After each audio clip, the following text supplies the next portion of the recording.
starting to see the impact of U.S. President Donald Trump's tariffs as they begin to hit the Canadian economy.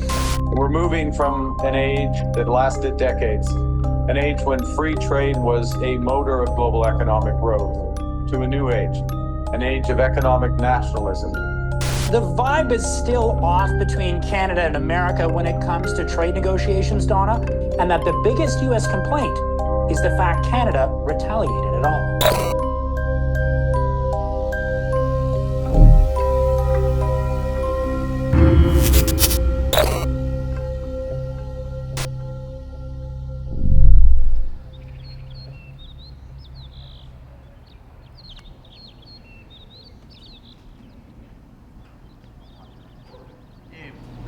Gareth Edwards, self-described new Canadian. 60% of our produce is imported through the States and or Mexico and other countries around the world. It seemed a bit of a waste that we have a perfect temperate climate that we're in BC, not to be producing our own food here in the best practices available. And any other country needs to be independent of its own agricultural practices that best suit their climate, serving the people in and around the local communities. So it's not relying on foreign countries, it's not relying on traditional practices that are harmful to the ecosystem that affects the society as a whole, or the country, or the factors thereafter. So wanted to develop a new practice of hydroponics that can be large scale, involving practices like integrated pest management. So the acceptance that there will be some level of loss to pest disease, but we are trying to put the best foot forward, trying to give the plants the best environment that they can, preventing runoff and factors outside the facility. Trying to localize the best environment into a small ecosystem is the best practice. We know that we'll get a little bit of loss, but we accept that because we know that the results of not spraying pests or herbicides across large acreage will have downstream effects, literally, but also to people, plants and animals as a whole. So really trying to develop a new practice that's cost effective and better for the environment. And to discuss the impact on food and agriculture industries, I'm joined by Sylvain Charlebois, the Senior Director for Agri-Food Analytics Lab at Dalhousie University. Sylvain, thanks as always for joining us. Good morning. Let's start with the government's response to the tariffs. Trudeau's urging people to try and buy Canadian. Is that doable, especially at places like the grocery store? Yes, you just need to work a little harder.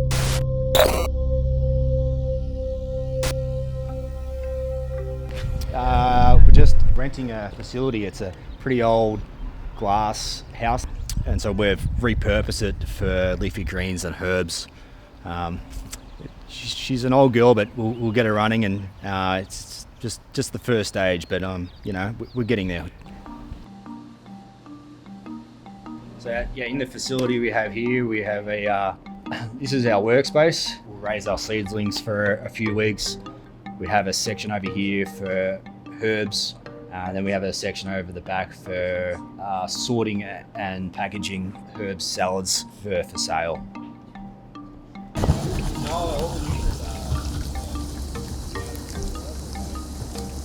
From the seedlings here, we'll actually take them all the way down the end where we place them into 18-hole rafts.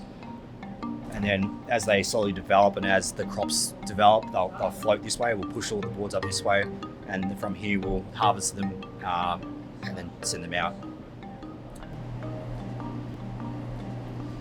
So this one's called Lima. This one's called Clarinet.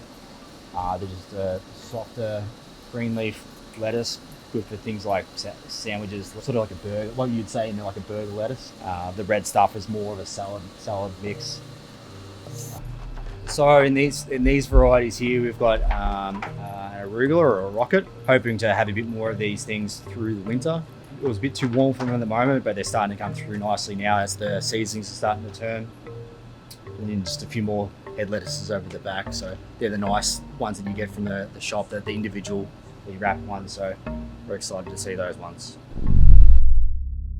assume that President's Choice, that all of those items are product of Canada, but they're actually not. If you look closely here, these carrots are a product of USA. But today, these carrots are on sale for $3 and they are a product of Canada. Another PC product, but you can see that it says product of USA. But there's also other lettuce you can choose. There's live lettuce.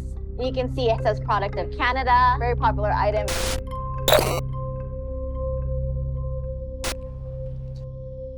It's an interesting sort of origin story. My grandfather had been working on a sheep farm in Australia for 50 years. Every day he was out there trying to grow the best.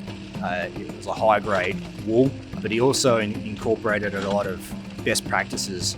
So changing, like replanting tree lines so that there'd be microclimates for the animals was core. Even 10, 20, 30 years ago when that wouldn't be the case, typically in Australia, but perhaps globally, it was what was a industrial kind of understanding of how things should be, just bulk, throw it out there. It was actually about, yeah, we can go volume, but we can also go best practices and redevelop the land and agriculture into a more balanced approach that is good for the land and good for people. From that experience growing up with him, I got passionate about plants, horticulture particularly. So I went into studied horticulture and I worked in nurseries around Australia for a while. Learned a lot of things, but had to broaden my reach to be able to sort of bring back this dream that I had more than 15 years ago. So for the better part of 15 years, I've sort of been developing ideas of how to grow a sort of vision like this. I sort of come with the understanding that just because we have certain practices now, there's ways and means that we can develop from current practices forward. So this is where sort of my ethos is for this business is like, yeah, we're not getting everything right now, and we are having more losses in integrated pest management that I want. But I know that in 12 months' time, we'll have developed new skill sets, new policies, and just learned a lot of new things along the way where we can incorporate that back into this, and then it'll be more successful.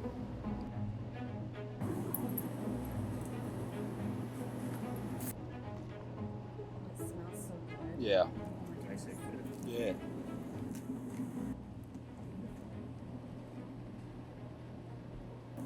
Look at the cameraman even brother. Oh.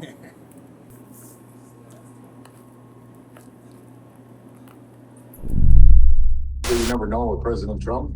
He could pull the carpet out from underneath us in a heartbeat like he has before, or they get rid of their tariffs. In response to U.S. tariffs and President Trump's threats to annex Canada, 71% of Canadian consumers say they intend to buy fewer American products this year. Our customers are demanding from us as much Canadian product as possible. They're getting frustrated and upset when they see too much US product. It's very interesting to see from the consumer side what impact it's having. And these little acts of activism from consumers who have decided to turn their back on certain US products. At the height of when we are out of Canada's growing season, we could be upwards of 60%, 70% American produce.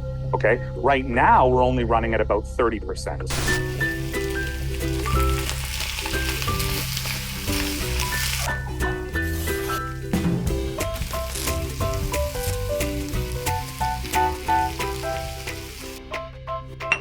This is chickpea pasta, but it's I found it a little sweet and a little more al dente than I would have